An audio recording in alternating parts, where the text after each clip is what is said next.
ఈ సమ్మర్లో మామిడికాయ తోటి రెసిపీ అయితే ఇలా ఈజీగా అయితే చేసుకోవచ్చు.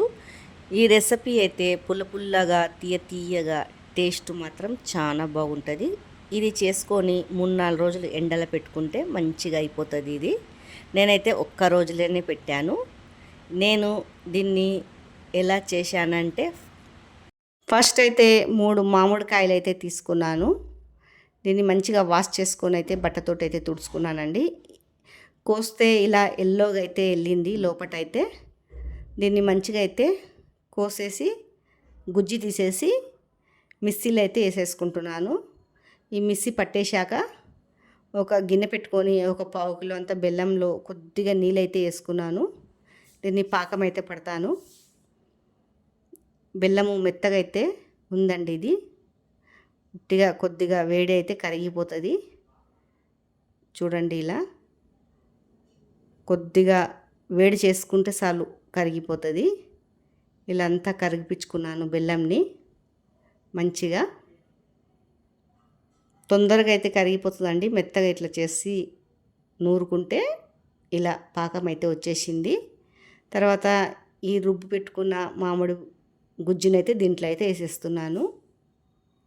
తర్వాత దీన్ని మంచిగా చూడండి, ఇలా అంతా అయితే కలుపుకుంటున్నాను.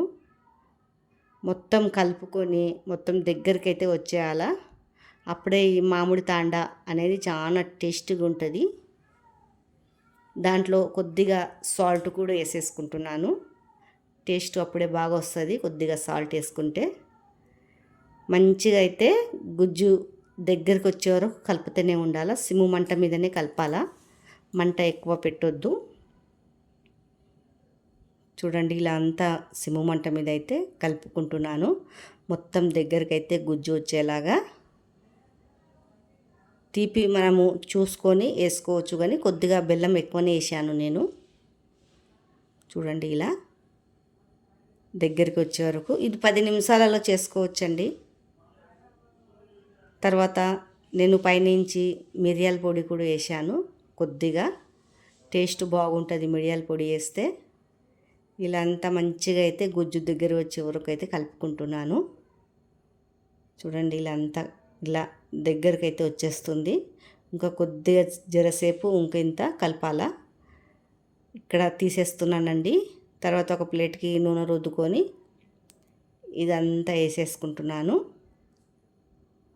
చూడండి, ఇదంతా ఎలుపు అనుకొని ఒక 2 రోజులు ఎండలో పెట్టుకుంటే మంచి టేస్టీ అయిన మామిడి తాండా రెడీ అవుతుందండి.